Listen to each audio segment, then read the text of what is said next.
Welcome to another episode of Job Tales, the podcast where you find dozens of interviews and learn about your potential future favorite job. Today, I'm with Daniela Dönges. She studied translation and had always at heart to use her language skills as a bridge to connect people and mediate between cultures. She has been active in dialogue and human rights for over 10 years and is now working for a humanitarian organization called MEDAIR.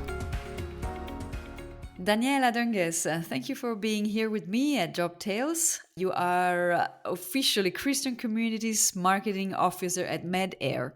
Very interesting job, very interesting organization. Can you tell me more about it? Yes, for sure. I'd love to. Thanks a lot for inviting me to this interview. So MEDAIR is a humanitarian organization that was founded over 30 years ago in Switzerland in 1989. And it was founded with the aim to create an organization that is really for emergency relief and recovery in some of the most devastated places in the world and to provide help to people who most need it. And the aim is always to go to those places that are the most remote and the most difficult to reach and really help when disaster strikes and help people to recover in dignity. Is there a criteria to choose the countries where you go to, or the regions, the zones? Yes, of course. First of all, MEDAIR is a faith-based, it's a Christian organization, but the work is totally humanitarian. So we adhere to the principles of the Red Cross, which means that it's about humanity, impartiality, neutrality, and independence. So these are the principles. So the only thing that matters in our work are the people in need. It's totally independent of race, gender, religion, faith, political party, whatever. We go where people need help and where it's important to save lives. No organization can do everything, that's for sure. So we go to those hardest hit places and we choose the countries, we observe the situations. Sometimes disaster strikes very suddenly, like the earthquake in Turkey, Syria. We were lucky to be in Syria already at that time, but in Turkey we were not, so we deployed our emergency response team. So that's a sudden disaster. And at the same time, we choose countries according to their vulnerability. There is an index that's called Inform Index that shows to what extent countries might be able to help themselves. That showed to what extent countries might be able to help themselves. For example, if there is a disaster that strikes in Germany, or Switzerland would both be countries that are quite capable to recover from the disaster, even if it's a severe disaster like the floods we had in Germany last year. But they can cope. Other countries, they are extremely vulnerable to disaster. If you look at people at the Horn of Africa or many countries inside Africa or South Asia or countries like Mozambique, I'm just thinking these countries are extremely vulnerable. People cannot recover when disaster strikes. And that's when the death toll rises rapidly. And that's the moment where we try to intervene. And sometimes these disasters can be a flood, an earthquake. It could be a pandemic, a cholera outbreak, for example. That can be disasters that trigger an intervention, and sometimes these disasters hit countries so hard that it becomes a long-term intervention before we can reach a point of recovery. It's not development aid. Development aid is covered by other organizations. For us, it's really saving lives and helping people to recover. But these vulnerable countries, sometimes in some countries we are there since 25 years, like in Afghanistan, for example.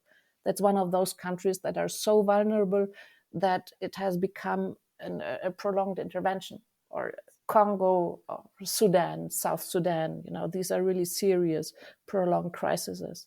When you're talking about disasters, are we referring to natural disasters and, health related, or is also human, provoked disasters like all wars? sorts of disasters. It can be wars that lead to mass displacement, like in Syria.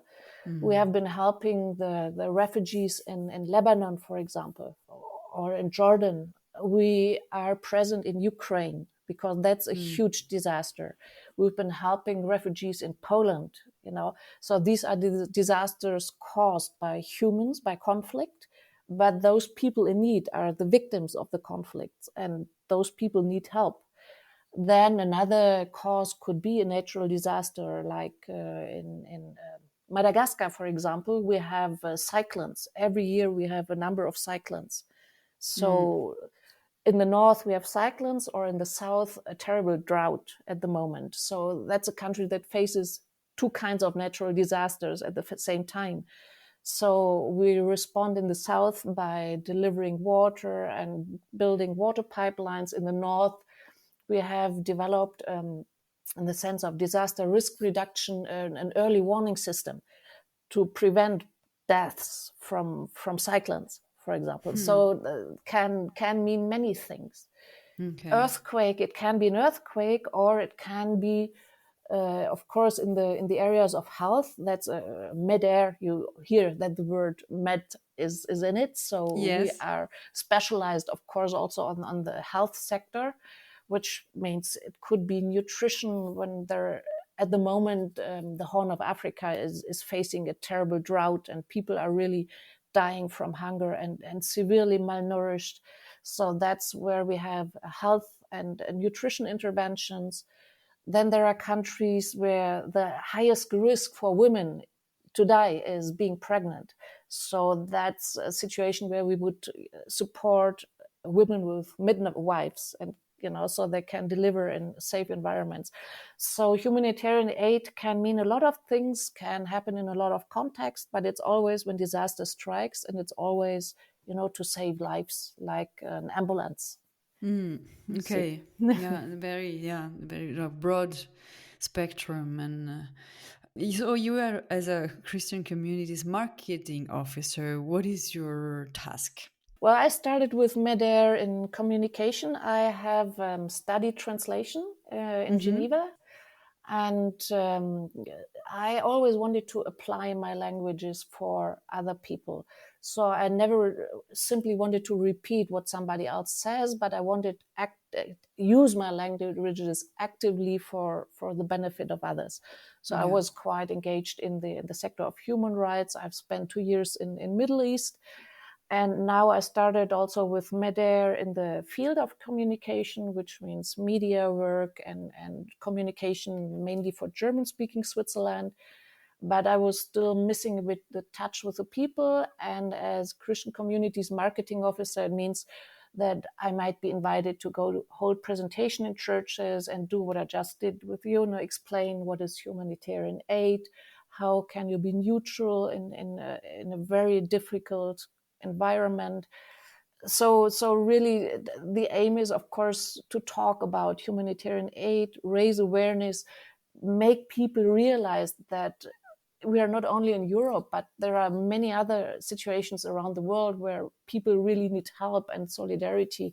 Another area is, of course, I'm talking about recruitment. When there are many young people in a church, we always need really good, as a humanitarian organization, we need people ready to go to areas that might be dangerous and affected by conflict. We need specialists in the areas of logistics or in the areas of finance, health, of course. We need nurses, doctors, midwives, project coordinators.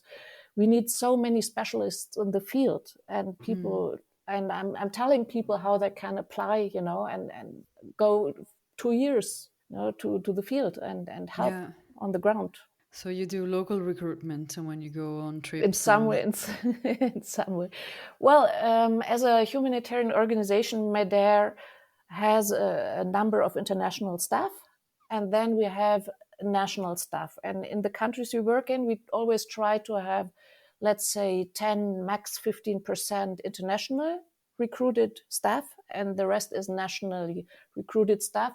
Why? Because, first of all, local people know the context the best. They have the local knowledge, they have the connections, they are often very well trained. And then what we want as a humanitarian aid organization, it's always the aim at some point to exit. the country, Mm. when we reach a point of recovery. But if we work, let's say 90% with local staff, then the knowledge will stay in the country. And that's a very Yes. important thing. Yeah. So, Very but key. we always need also here in Switzerland, we need motivated, qualified, and good people to do the job. When I was younger, I was looking at jobs in organizations, humanitarian, NGOs, and I found it was very highly competitive and it was very hard to get in. Did you have the same experience or not? For me personally, I have a position that is inside Switzerland. I have been in Middle East for another organization, but for MEDAIR, I'm here in the support office in Zurich. Mm. For the positions in the field, we have a website, where you find all the job vacancies. I mean, it is, you need to be qualified to apply, and we need stable people to go to the field. If somebody is too young, the situations in the field can be emotionally difficult to digest. Mm. So we need people that are emotionally stable to go to the field. But you need to apply. You go on our website and then you apply for the relief orientation course, which gives an introduction to the humanitarian work in general. And that's a sort of recruitment process where people, really see how you deal in certain situations, how you work in a team. Well, we need qualified people. Right. So So when you're young, basically, what are your options? Because of course you don't have the experience, so you're not qualified per se. But for someone who wants to be in the field and then work for nonprofit organizations and humanitarian organizations, what would you suggest would be the path? you need solid studies, and then you have to if you check our website, you see that we need people from different domains. We need, of course, health workers. We Mm. if somebody is a nurse and has been working as a nurse for 2 or 3 years, then and is interested in going to the field, then that's very likely that that could work. Hmm. Or if you're Yes. an engineer, some of our interventions concern shelters.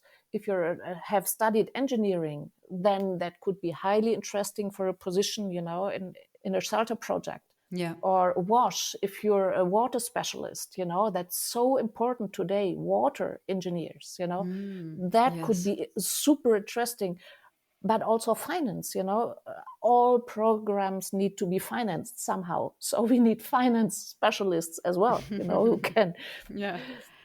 can do the serious budgeting. Or we need communication specialists also on the ground, because we need to tell the stories that we hear in the field. So we need local communication officers that are ready to go to and cover a certain region. For example, a Middle East person would cover maybe Lebanon and Syria and Jordan, different countries, write stories, write reports for our donors. So there is no restriction. Mm. I mean, Okay. you know, it is competitive in the sense that you apply for the ROC, but there is a high demand for this relief orientation course. So they don't take everybody. They take people where they really have the feeling that they are serious about the interest in going to the field and that are stable. In your case, how did you enter the world of the humanitarian? Well, for me, I was already in quite active in human rights and communications, so that was the opening door.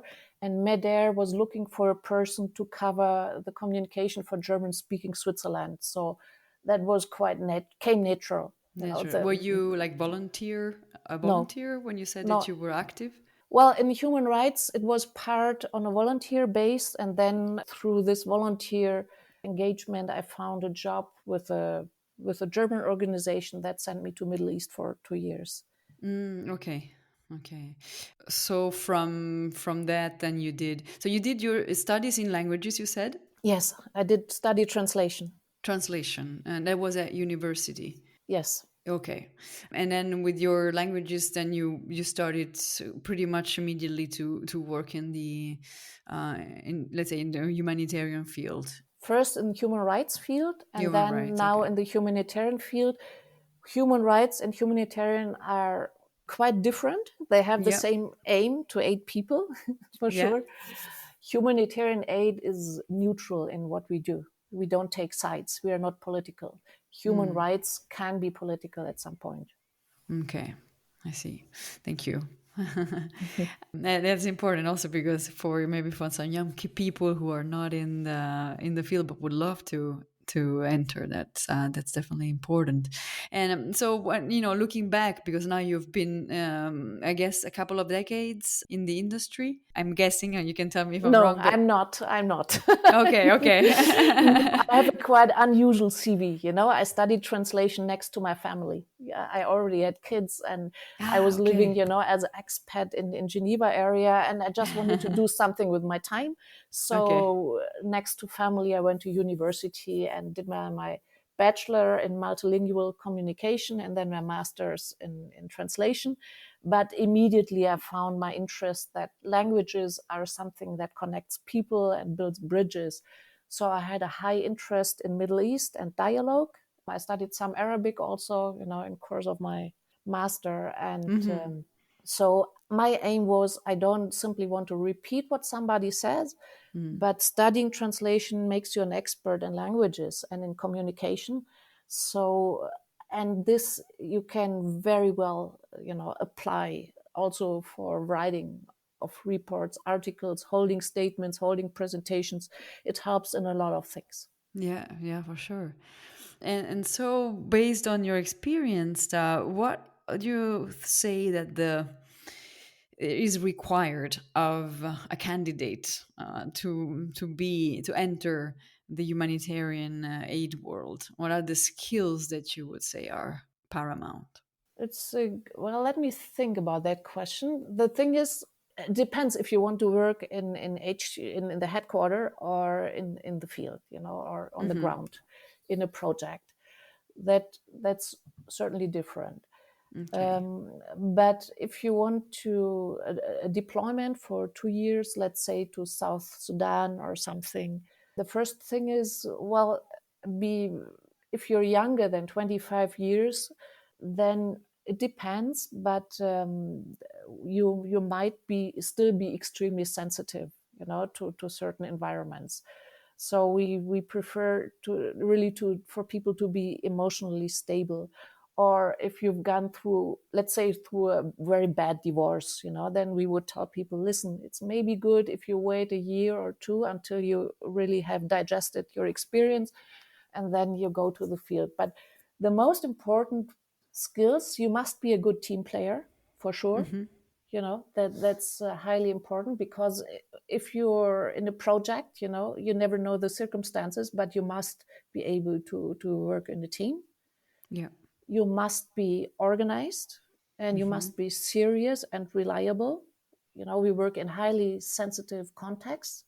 You must, well, it really depends on the area you want to work in. As I just said, it can Yeah. be a nurse, it can be an engineer, it can be all sorts of jobs are needed in the field. So I can't. But when it comes to the technical side, we need a lot Yeah. of things. Yeah, of course. And then how about flexibility, like in time, for example? Do you need to give your availability, being able to be on call for, or maybe from 6 months to 2 years, depending on what the project requests? Well, usually it would be for 2 years. The standard. It depends on the job. There are also short-term deployments, you Yeah. know, but the standard, I would say, the initial thing would be 2 years, just because even when you're on the ground, you need a certain time, to introduction and to learn on how things work. And if you just stay 6 months and you need 3 months or just for induction, Yeah. that would be a lot of effort. So we would standard, I would say 2 years, but if somebody already has some experience, then it could also be shorter term deployments, but not 2 weeks deployments. That we wouldn't do that. Yeah, of course, there's also a lot of preparation, I guess. And coming back, is there a support, like psychological support and, like the after mission? Yeah, sure. Here, there must be support, because we must care for our people. That's one of our values, you know, Yeah, that we must make sure that our people are okay. So even us as who are working in Switzerland, we have the offer, that in case we suffer from some psychological strain, there is a hotline that we can call. yeah. There is a service. Okay. And what do you enjoy about your profession? What I enjoy about my profession, I really love the team. We have an amazing team, and that's great. I love the spirit of Midair. You can really feel the values of Midair: compassion and hope, and we have 7 core values, and you can Mm. really feel that in our work, and that makes a difference. I love that about Midair, but you can feel that everybody in the organization has the people at heart, Yeah, and those people in need are at the core of everything we do, and that opens the horizon, beyond what we what beyond neighbor's garden. It really opens the eyes to the world. You see yeah, there is much more than just our surrounding, and it's a higher cause, if you want, so yeah, it's a yeah, for different sure. perspective on life than just normal everyday life. Do you find something particularly difficult in your job? Well, the humanitarian context is always difficult, Mm. It's challenging to work in countries where are conflicts, and being totally neutral, and Mm. not taking sides. I see. That is challenging, but it's absolutely crucial for us in order to be able to do our work, and move between front lines if needed. Yeah. What is a lesson you have learned from the past? A lesson I've learned from the past. Oy. I really don't know. I don't know how to answer that question. Something that you wish Well, you had a known lesson, before. a lesson I don't know. A lesson I've learned is that it can be frustrating when you see the amount of work. Sometimes, you see the extent of the disaster. When you see the images, from Syria, for example, this giant earthquake, and over 50,000 deaths, or you see a Mm. political situation, and you can't change the entire situation, and you wish you could. The Yeah. suffering is so huge, but so that's extremely challenging and burdening. But I guess the starfish story, that you can make a difference, even if it's small, even if you help one person, or sometimes just being present makes a difference, or Yeah. sometimes just compassion makes a difference. So you can make a difference, even if the disaster might be maybe big, but you can make a difference, and that's huge. And my favorite saying is, if you think you're too small to make a difference, then try sleeping with a mosquito. Yes. And I would say a last question is, if you go back in time, what would you do different? Or would you do anything different in Mm, your life, a professional life? In hindsight, we're always yeah, smarter and yeah, yeah, wiser. yeah, yeah, yeah. So 20 years I'm, ago or 15 years ago. maybe I wish I would have started earlier. I Yeah. don't know.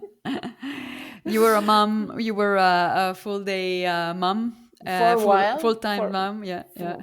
for a while. For a while, But okay. at the same time, I don't regret the time I spent there with my kids. With the So kids, it's precious. it's Yeah, extremely precious. So there wasn't much of a choice. yeah. But maybe I should have studied languages earlier. I didn't. I hated languages in school. I never knew I had a gift Oh, in that really? in that area. So Okay.